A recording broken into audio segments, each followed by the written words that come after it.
É um prazer muito grande estar com você mais uma vez e eu quero agradecer a você, porque aonde eu vou nesta cidade, eu encontro gente que assiste todas as semanas a este programa singelo, que não quer ser programa de televisão e nem é gravado para o ser, mas que quer ser apenas um momento de reflexão sobre o Evangelho, de tentativa de alimentar a fé e o coração das pessoas.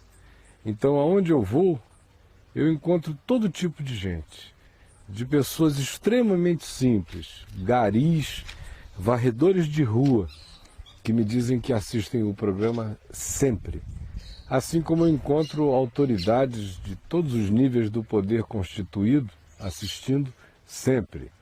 E encontro jovens, encontro adolescentes, encontro pessoas de meia idade, idosos, um espectro imenso de pessoas vendo, ouvindo, sendo beneficiadas. E é assim que vai continuar a ser na graça de Deus, com simplicidade, com singeleza e trazendo o Evangelho a você, porque esta é a única intenção. E o que passar disso seja anátema, como se diz na Bíblia, ou seja uma coisa que não faz sentido, que é por si só maldita, que não vale a pena. Eu quero ler hoje no Evangelho de Lucas, no capítulo 8, no verso 40, é uma passagem que diz que Jesus encontrou a multidão com alegria e todos o estavam esperando. Eis que veio um homem chamado Jairo, que era chefe da sinagoga, e prostrando-se aos pés de Jesus, o que era uma coisa impensável para um judeu naquela época, prostrar-se aos pés de um homem, porque é isso que está acontecendo diante da visão de todos, veio Jairo, o chefe da sinagoga, e prostrando-se aos pés de Jesus, lhe suplicou que chegasse até a sua casa. Pois ele tinha uma filha única de uns 12 anos que estava à morte. Aí Jesus está indo com ele, uma multidão se aglomerando e cercando, todo mundo apalpando, pegando em Jesus, quando de repente, no meio daquele alvoroço, surge uma mulher anônima, imperceptível, que de fato sofria de um fluxo hemorrágico, de um sangramento, há mais de 12 anos, e que já tinha despendido tudo quanto possuía com os médicos sem jamais ter conseguido ser curada. E essa mulher disse: se eu ao menos conseguir tocar na orlazinha das vestes de Jesus, eu serei curada. E ela veio por trás, esgueirando-se, meteu-se no meio da multidão e tocou.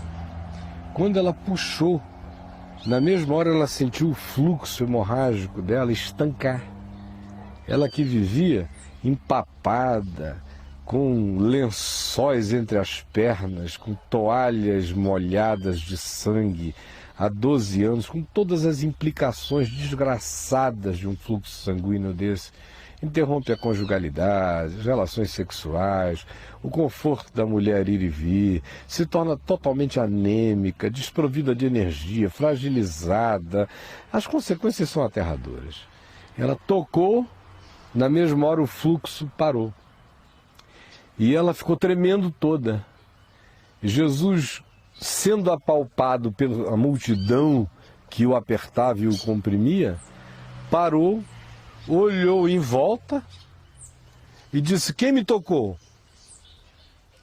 Quem me tocou? Aí Pedro achou aquela pergunta ridícula. Ele disse: Senhor, as multidões te apertam, te oprimem, todo mundo te apalpa.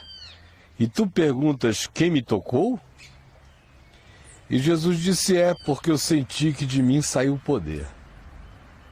Porque tinha muita gente pegando nele, mas tocando nele só tinha uma pessoa. Pegar em benefícios espirituais Muita gente pega tocar e apropriar-se só quem o faz com fé. Aí a mulher, não podendo mais ocultar-se, diz o Evangelho que ela se apresentou diante de todas e prostrou-se aos pés de Jesus, tremendo por inteiro, e disse: fui eu. Aí Jesus pegou a mulher e a levantou e disse: filha, a tua fé te salvou. Vá em paz. E a mulher prosseguiu. Enquanto a mulher ia embora e essas coisas todas se dispersavam em relação a ela, a viagem de Jesus prosseguia, no entanto, para a casa de Jairo, porque ele tinha uma filha única de uns 12 a 13 anos que estava à morte. Falava Jesus ainda com a mulher quando veio uma pessoa da casa do chefe da sinagoga, que era Jairo, dizendo para Jairo: tua filha já está morta, não incomodes mais o mestre. É aquele pessoal que diz: olha, morreu, nem Deus mais, acabou a história, passou do limite da intervenção. Mas Jesus, ouvindo isto, lhe disse: não temas, Jairo, crê somente e a tua filha será salva.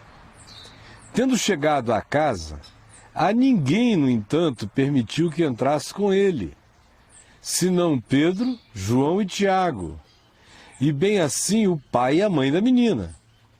E todos choravam à volta da casa e pranteavam, e o texto de Marcos 5 nos diz que inclusive havia carpideiras de plantão chorando, todos choravam. Mas Jesus disse aos que estavam ali: não choreis, a menina não está morta, mas dorme. Aí então todos riam-se dele porque sabiam que a menina estava morta. Veja só a diferença de perspectiva. Eles sabiam que a menina estava morta. Jesus disse: não chorem, ela só está dormindo. Aí eles riem de Jesus. O homem frequentemente ri de Deus, sem lembrar que os impossíveis dos homens são possíveis para Deus. Entretanto, Jesus, tomando a menina pela mão, disse-lhe em voz alta: menina, levanta-te. E tomando ela pela mão, a ergueu, e voltou-lhe o espírito. E ela imediatamente se levantou, e Jesus mandou que lhe dessem de comer. Seus pais ficaram maravilhados, mas ele lhes advertiu que a ninguém contassem o que havia acontecido. Deixa eu sentar de novo, né? Interessante.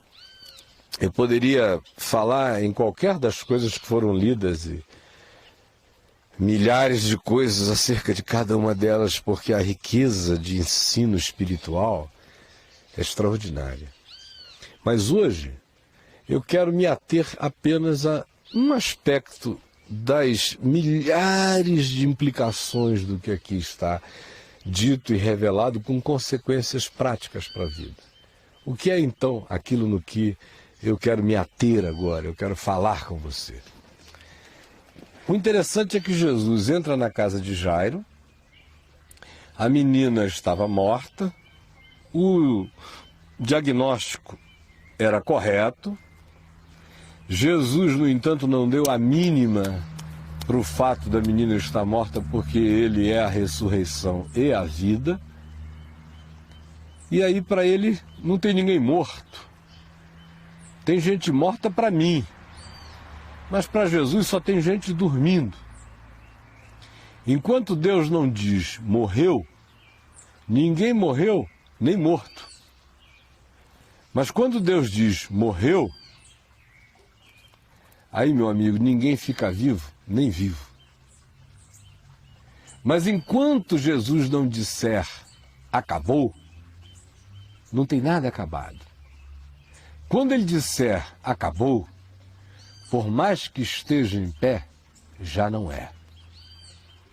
Então ele entra na casa e diz: não chorem, ela não está morta, só está dormindo. Mas as pessoas resolvem ficar com os seus próprios diagnósticos e aí gargalham na cara de Deus. E só não perdem a chance do milagre por uma razão simples. É que Jesus estava decidido a fazer o que veio a fazer. E ele estava decidido por razões que somente a ele pertencem, mas também estava decidido por razões verificáveis. Porque Jairo, o pai da menina, e a mãe da garota creram. O homem era o chefe da sinagoga. Na cidade de Cafarnaum, onde ele morava, ele era seguramente a figura mais importante, respeitável, venerável da cidade, a ponto de que há pessoas no texto paralelo, tanto em Mateus quanto em Marcos, que intercedem por Jairo junto a Jesus, dizendo: vai lá porque ele é gente muito boa, ele é um cara legal. Ele é o chefe da sinagoga, mas não ficou idiotado, como geralmente ficam os cardeais, os bispos, os reverendíssimos, os seres que se acham ungidos para um papel hierárquico superior sobre os homens, espiritualmente falando, como se existisse tal coisa. Ao contrário, ele continuou gente, humano. Mais do que isso, ele corre o risco de ser apedrejado, de ser tratado pelos judeus como herege. E mais do que herege, como um apóstata, como um indivíduo que tinha negado o Deus de Abraão, cultuado no templo de Jerusalém, e que havia recebido instrução de que diante de homem algum um judeu se curvaria para adorar, para orar, ou para qualquer forma de reverência, a ponto de que o livro de Daniel nos conta a história de Sadraque, Mesaque e Abdênego, que resolveram encarar os caprichos do rei de Babilônia, sendo jogados numa fornalha de fogo ardente, simplesmente para não se curvarem diante do rei. Era esse o clima, era esse o espírito, como continua a ser até hoje. Esse homem, no entanto, joga tudo isso às favas. Ele está infinitamente mais interessado na filha dele do que nas interpretações. Mais ainda do que isso, para ele correr aquele risco, expondo-se daquela forma, prostrando-se diante de um homem para todos os efeitos. Eu abro um parêntese para dizer, eu quando leio, e eu creio que Jesus é Deus, porque eu creio que ele ressuscitou de entre os mortos, fica tudo simples, ele está ajoelhado diante de Deus. Mas esqueça isso.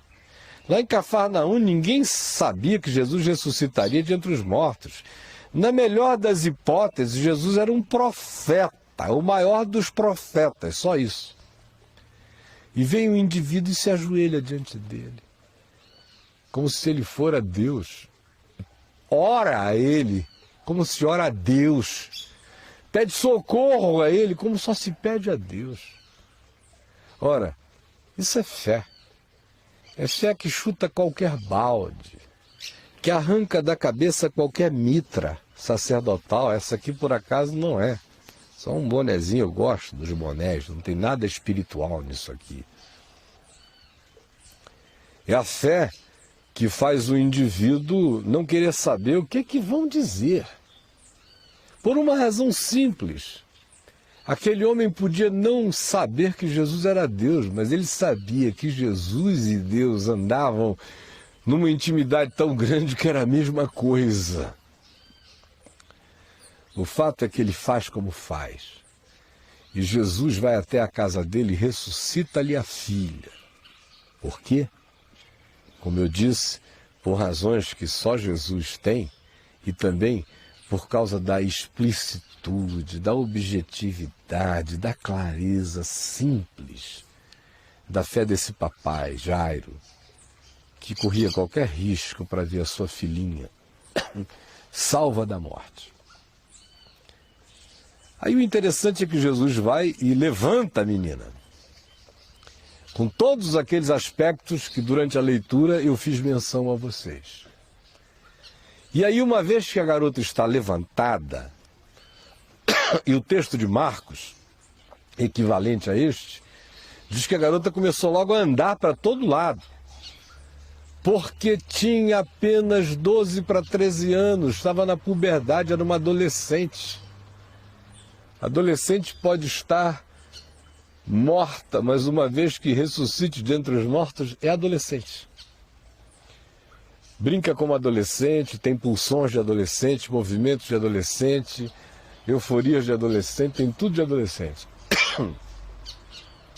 Esse é um aspecto interessante. É o respeito que o Evangelho tem pelo fato de que cada idade tem suas marcas e tem as suas características.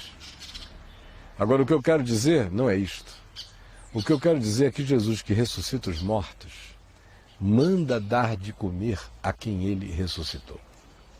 Não é interessante? A maioria das pessoas iria pensar o seguinte: se fosse um escritor de natureza extremamente miraculosa, desse tipo que superabunda nos meios religiosos cristãos, em todos os lugares, mas nesse país é um carnaval de milagreiros. Se fosse um desses a escrever essa narrativa, ele simplesmente iria falsificá-la por inteiro e dizer que uma vez que Jesus ressuscitou a menina, tão grande foi o poder que durante os próximos 3 anos a garota nem alimentar-se precisou.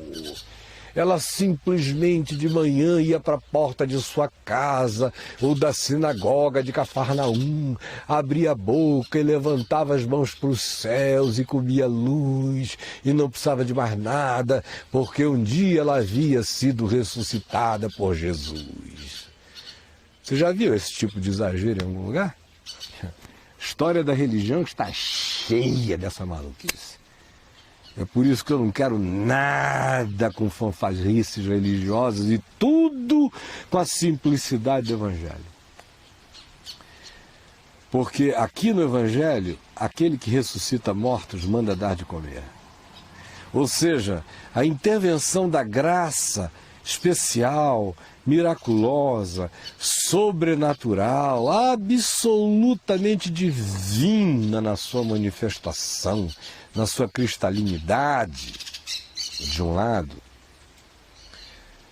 não prescinde de todos os cuidados humanos, físicos, com a saúde, com o bem-estar psicológico, com a continuidade da vida, com a qualidade do alimento, com o tipo de existência que a gente vive.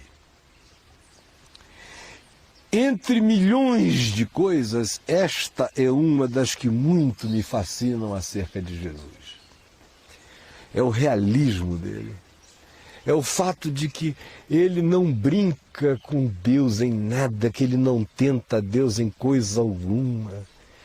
Milagres são graças divinas que, quando chegam como milagres perceptíveis, a gente celebra com alegria, mas a gente não fica com a ilusão de que eles acontecem todo dia. Todo dia é dia de trabalhar. Todo dia é dia de se esforçar. Todo dia é dia de fazermos o melhor. Todo dia é dia de comer. Todo dia é dia de se alimentar. Todo dia é dia de pensar que o corpo é frágil. Todo dia é dia de não tentar a Deus, de não pular do pináculo do templo, de não ficar pensando de que porque Deus me abençoou, eu agora vou tirar férias.